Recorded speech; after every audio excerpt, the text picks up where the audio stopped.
Ayan guys, luto po tayo ng sisig na manok.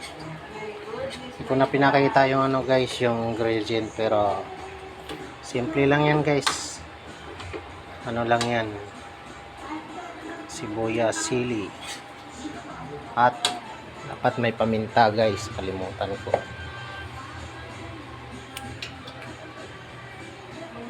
Manalo si Mama, 30 pa naman. Ay, sorry.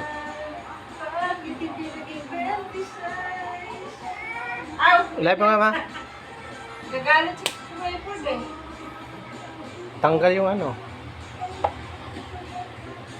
Ano nga. Nag-video ka pero kung saan saan na napunta yung video.